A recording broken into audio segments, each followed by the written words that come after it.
Deportes. Inicia la tarde con Meridiano Blue. Dirige Ricardo Ospina. Es la 1 de la tarde en punto, seguimos acompañándolos, estamos en Meridiano Blue el jueves 8 de enero. Un saludo a quienes a esta hora se suman a nuestra sintonía, gracias a Ditu de Caracol Televisión y al canal de YouTube de Blue Radio. Hay muchas noticias en desarrollo, comienza entre otras cosas hoy un mini plan éxodo y también el plan retorno de miles de personas que en este puente de Reyes que viene vuelven a sus casas. La próxima semana terminan las vacaciones para todo el mundo y se reintegran millones de colombianos a sus trabajos y también a las clases. Vamos a contarles cómo va el plan éxodo, vamos a contarles cómo avanza la búsqueda de los criminales, de 4 delincuentes que les hicieron un caso de fleteo, le robaron varios millones de pesos a una pareja de adultos mayores en Masuren, en el norte de Bogotá, y ya les voy a contar también sobre cómo avanza la búsqueda de 5 policías secuestrados en Tibú, en norte de Santander, por la guerrilla del ELN. Antes hablamos, por supuesto, de las conclusiones de los ecos de la reunión que se prepara entre los presidentes Gustavo Petro y Donald Trump. Blue Radio ha conocido en primicia que esta misma tarde comienzan los preparativos entre la canciller Rosa Villavicencio y el secretario de Estado de Estados Unidos, Marco Rubio, para que esa cita se dé lo más pronto posible en la Casa Blanca. Catherine Ávila. La Embajada de Colombia en Estados Unidos trabaja para concretar la reunión en Washington del presidente Gustavo Petro y su homólogo Donald Trump. Hoy mismo comenzarán las gestiones, esto dijo la canciller Rosa Villavicencio en conversación con Blue Radio. Y a través de la embajada es como se concretan estas reuniones, entonces enviaremos hoy la carta de solicitud para tener esta entrevista con el secretario Rubio y Marco Rubio, y será entregada por nuestro representante en Estados Unidos, que es el embajador García Peña, que han cumplido un papel también muy importante en la consecución de la entrevista y de la llamada, y después le hará el seguimiento para que contesten, fijen una fecha, nosotros ratifiquemos la fecha. Ahora la carrera contrarreloj a 7 meses de cerrar su mandato es definir la fecha para el encuentro en la Casa Blanca. Para ello, tanto el presidente como la canciller deberán tramitar un permiso especial, dado que no tienen visa americana porque les fue cancelada por el gobierno de Donald Trump. Esta visita del presidente Petro a la Casa Blanca está enmarcada en una tensión muy grande de las relaciones estadounidenses con varios países de América Latina, luego de la operación Dignidad Absoluta del sábado pasado, el 3 de enero, que produjo la captura en Caracas, en una operación militar, del dictador Nicolás Maduro. Quien quedó a cargo es Delcy Rodríguez, la vicepresidenta, no legítima, pero que será reconocida por el gobierno del presidente Gustavo Petro y que vendrá a Bogotá, visitará la Casa de Nariño en el marco de los diálogos y los procesos de transición que busca impulsar el gobierno del presidente Gustavo Petro sobre el estatus del gobierno de Delcy Rodríguez, gobierno interino en Venezuela, y su relación con Colombia. Acaba de hablar el ministro del Interior, Armando Benedetti. Como jefa de Estado, sí. Viene de unas elecciones que Colombia precisamente decía que no fueron o que no estaban en las actas. Ella también pues viene de ese mismo régimen. El presidente Petro nunca reconoció las elecciones del presidente Maduro, no lo reconoció como presidente. Pero aquí hay una situación completamente diferente, volátil, que puede afectar a la región, inclusive a nosotros, como lo ha dicho el presidente Petro. Si no hay paz en Venezuela, no hay paz en Colombia. Luego la forma de incidir es mediando, pues toca hacerlo y esa es la forma de hacerlo. Ese es el papel de mediación de Colombia con Venezuela que confirma el ministro del Interior, Armando Benedetti. 1-4, hablando de Venezuela, 2-4 minutos en Caracas. Ampliamos la información, apenas muy fragmentaria del inicio del proceso de liberación, dice el presidente de la Asamblea Nacional, Jorge Rodríguez, un número importante de presos políticos nacionales, venezolanos y extranjeros, son más de 800. La oposición toda está pidiendo que sean liberados absolutamente todos, que nadie quede detenido en Venezuela por su pensamiento, por ser opositor o por ser crítico al régimen. Santiago Martínez, lo último a esta hora desde Caracas. Hola, sí, buenas tardes. Poco más de la 1 de la tarde acá en Caracas. La información viene en el Parlamento Nacional y es que el presidente del Legislativo, Jorge Rodríguez, acaba de confirmar que en las próximas horas liberarán a un número importante de personas que se encontraban detenidas. Es decir, estamos hablando de los presos políticos acá en Venezuela. Según cifras de la ONG Foro Penal, serían más de 800. Ha dicho Jorge Rodríguez que un número importante serán liberados en las próximas horas, tanto venezolanos como extranjeros. Recordemos que esos 800 presos políticos, 86, según la ONG Foro Penal, son extranjeros o que tienen doble nacionalidad. Ha decidido la puesta en libertad de un número importante de personas venezolanas y extranjeras, y estos procesos de excarcelación están ocurriendo desde este mismo momento. Considérese este gesto del gobierno bolivariano de amplia intención de búsqueda de la paz como el aporte que todas y todos debemos hacer para lograr que nuestra república continúe su vida pacífica y en búsqueda de la prosperidad. Agregaba el presidente de la Asamblea Nacional, Jorge Rodríguez, que se trata de un gesto unilateral del gobierno nacional, esta excarcelación de varias personas. Repetimos la información que surge en el Parlamento venezolano acá en Caracas, liberación de detenidos en las próximas horas, acaba de confirmar el jefe del Legislativo, Jorge Rodríguez. Veremos qué pasa con esa liberación y si se trata de una eliminación definitiva de esa abominable práctica de detener por motivaciones políticas a los opositores en Venezuela. 1:06, regresamos a Colombia y hablamos de las quejas de los vecinos del sector de Masuren por la inseguridad. Luego del atraco del caso de fleteo hace 24 horas a una pareja de adultos mayores, le robaron una suma importante de dinero. Ellos iban en taxi. 4 hombres en 2 motos los encañonan, les quitan la plata, les quitan los celulares y tienen el descaro incluso de disparar contra los vecinos que estaban gritando y alertando sobre esta situación. La alcaldía de Bogotá está intentando encontrar a los responsables. Nicolás Rodríguez. Ricardo, además, como usted bien lo mencionaba, el uso de las armas para este atraco, pues los vecinos denuncian que los robos son el pan de cada día y los más afectados precisamente son los adultos mayores que, según dicen, en esa zona es donde habitualmente o muy constantemente llegan a vivir. Por su parte, aseguran que el cuerpo de la policía del cuadrante de este sector es mínimo para la cantidad de manzanas que tiene por lo menos estos barrios. Asimismo, aseguran que la iluminación pública es pobre y esto permite que los ladrones hagan de las suyas. Dicen además que los celulares, las bicicletas, las patinetas, los vehículos y hasta los juguetes de los niños se los roban en el sector. Aquí no viene muy seguido la patrulla, pero pues tú ves que aquí también tenemos vigilancia y adicional ellos no pueden, los vigilantes ayer no pudieron salir, o sea, ellos no son armados y si hubieran estado armados hubiera sido terrible también. La iluminación de la vía pública tiene unos árboles al lado, entonces consume la luz y se vuelve oscuro. Cuando roban de este lado, pasan al otro lado porque la jurisdicción de la policía es diferente de Usaquén a Suba. Realmente muy poco la policía se ve por acá y cuando se llama a la policía llegan media hora después. Ricardo, y es que el alcalde también lo confirmó, definitivamente fue una persecución después de salir de una entidad bancaria también al norte de la capital, por lo cual también le pidió a la Policía Metropolitana de Bogotá comenzar las investigaciones, puesto que la hipótesis de persecución es la que más sostienen las autoridades y también por lo menos la vinculación de otras entidades y también de otras personas. Habla el alcalde de Bogotá, Carlos Fernando Galán. Ante este grave hecho de inseguridad que ocurrió hoy en Suba, hablé con el director de la Policía Metropolitana y le dije que al general este caso tenemos que priorizarlo para identificar a los 4 responsables por lo menos que actuaron en este hurto violento donde atacaron a 2 adultos mayores. Esto ocurrió al parecer después de que ellos sacaron unos recursos de un banco.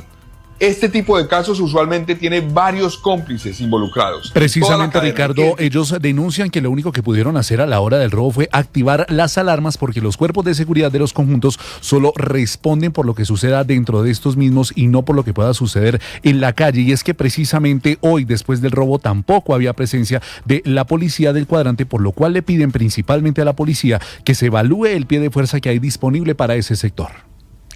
Muy bien, Nicolás, 1:09. Hablamos ahora de la cuesta de enero, de las alzas que se siguen conociendo y de una resolución del Ministerio de Energía que muy seguramente nos va a poner a pagar más en el recibo de la luz a todos los colombianos, tengan en cuenta eso, para poder financiar la energía en la costa Caribe que está al borde del colapso. ya fue publicado un borrador de resolución por parte del gobierno. Paola Sierra, ¿qué dice exactamente esta resolución que está en borrador?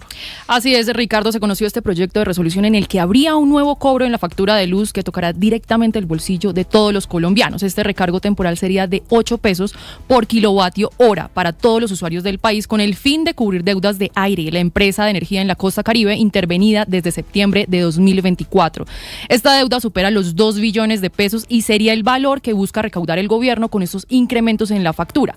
Además, esta resolución trae algo que no se había dicho tan claramente, es que el ministerio reconoce oficialmente que hay un riesgo sistémico en el mercado eléctrico. Eso significa que si una empresa grande falla, puede arrastrar a otras y terminar afectando la energía para todo el país. Por eso el gobierno decide crear el recargo para recoger plata mientras se estabiliza la cadena de pagos y evitar que una crisis regional termine afectando la energía de todo el país. Datos importantes, Ricardo, es que este cobro representaría aproximadamente el 1% del valor de la tarifa y se aplicaría a todos los hogares en el país sin distinguir estratos y al sector empresarial. Por ahora no se sabe cuándo van a empezar estos cobros adicionales, pues el gobierno lo que dice es que el texto se encuentra en etapa de consulta. Ya están conociéndose voces, Paola, de rechazo en la costa Caribe, pese a que estas sobretasas, si me permite, se cobraría a todos los colombianos para solucionar la crisis que viene desde hace años, desde la época de Electricaribe y que luego vino con Aire y con Afinia. Ingel de la Rosa, ¿qué dicen en Barranquilla? Pues Ricardo, como un atropello injustificado del gobierno, están calificando desde la Liga de Usuarios de Servicios Públicos del Caribe este borrador de resolución para el cobro de 8 pesos por kilovatio hora a los usuarios de energía en el país. Aunque esto, como usted lo decía, busca salvar empresas como Aire, los mismos usuarios de esta compañía critican tener que volver a asumir costos adicionales al consumo después de las largas batallas hasta legales que se han librado contra las altas tarifas de esta región. Norman Alarcón es presidente de la Liga de Usuarios. En la memoria justificativa no menciona al fondo empresarial de las superservicios, que es el encargado de solventar las deudas de las empresas que interviene el gobierno. Esta propuesta es absolutamente inaceptable para los usuarios de Colombia. Y es que si hacemos el ejercicio con la factura reciente de un usuario de Aire Estrato 2 en el Atlántico, Ricardo, que consumió 321 kilovatios al mes, este cobro adicional sería de 2.568 pesos. El monto por sí solo pareciera bajo, pero no lo es si se tiene en cuenta que el valor total de la factura aumentaría a 251.900 pesos para esta familia de apenas 3 personas, en la que, por cierto, solo de uno de ellos trabaja. Hay que decir, como positivo en medio de todo esto, es que hace unos minutos, Ricardo, la empresa Aire acaba de informar que la tarifa de energía no subirá en 2026, como un alivio, dicen ellos, para los usuarios del Caribe, y que el valor del kilovatio hora se mantiene en 796 pesos, que serían 80 pesos por debajo del promedio nacional. Claro, es que al final, Ingel, lo que va a pasar es que el resto del país sí va a sufrir seguramente un aumento en el precio de la tarifa. No lo recibirán el impacto los habitantes de la costa Caribe porque sus empresas son las que están en una situación de mayor crisis. 1:13 minutos. Hablando de crisis de energía, vamos a Mitú, capital de Vaupés. Tiene 12.000 habitantes, capital de departamento. Desde hace 15 días tiene serios problemas de energía en el suministro. Cada 3 horas hay luz. Los alimentos, los almacenes, todo afectado. Carlos Andrés Pérez. Lo último en el departamento del Vaupés es la crítica situación que están viviendo los más de 12.000 habitantes del municipio de Mitú por la falta de energía eléctrica, que es producida con combustible que debe ser trasladado allí vía fluvial, pero por la temporada de verano y el bajo nivel del río no está llegando. Actualmente están en racionamiento cada 3 horas, situación que tiene muy afectado el sector del comercio en este municipio. Escuchemos a Sebastián García. Encontramos en racionamiento el servicio de energía. Esto afecta a los comerciantes de manera grave, porque algunos han tenido que cerrar sus comercios, otros han perdido sus insumos por la falta de la cadena de frío, y así sucesivamente. Esta situación lo que ha venido es generando pérdidas extraordinarias. Blue Radio habló con el gerente de la empresa que suministra la energía eléctrica y confirmó que el Ministerio de Minas y Energía dispuso de aviones para transportar el combustible y atender la emergencia, pero por mal tiempo y fallas en los aviones, los vuelos no se han podido realizar y la situación es bastante compleja.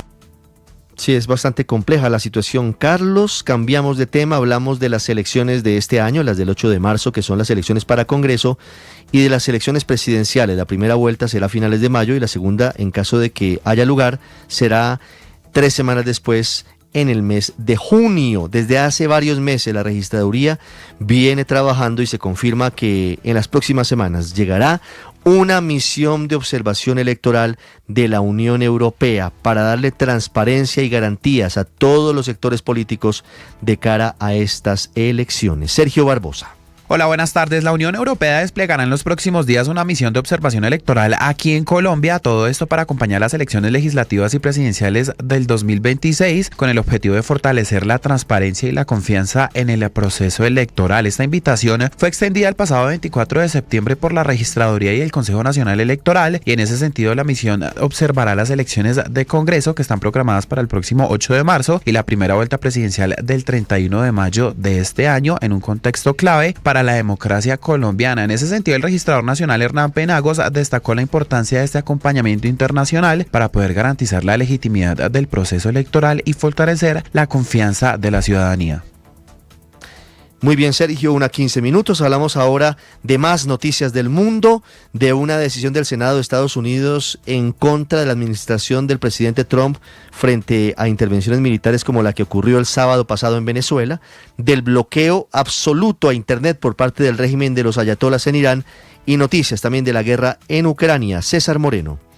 Hola, muy buenas tardes. Empezamos ampliando una noticia que contamos en Blue Radio hace poco más de una hora. El Senado de Estados Unidos aprobó por 52 votos a 47 una resolución que impide al presidente Donald Trump lanzar nuevas acciones militares en Venezuela sin autorización previa del Congreso. Es simbólico, pero un fuerte revés para Trump. La medida, conocida como Resolución sobre Poderes de Guerra, solo necesitaba una mayoría simple de senadores, 51, para salir adelante. La resolución se va a presentar ahora en la Cámara de Representantes, donde los republicanos cuentan con una mayoría pequeña y podría ser rechazada.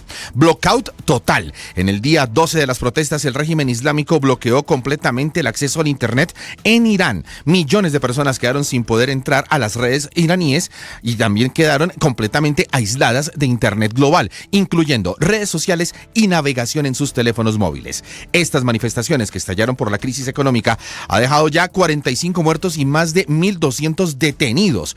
Todas las ciudades se han levantado contra el régimen de los ayatolás y están pidiendo la salida de Ali Khamenei, la máxima autoridad de Irán. A esta hora, cuando ya son más de las 10 de la noche en Irán, se están presentando duros enfrentamientos entre la Guardia Revolucionaria y los manifestantes en su capital, en Teherán.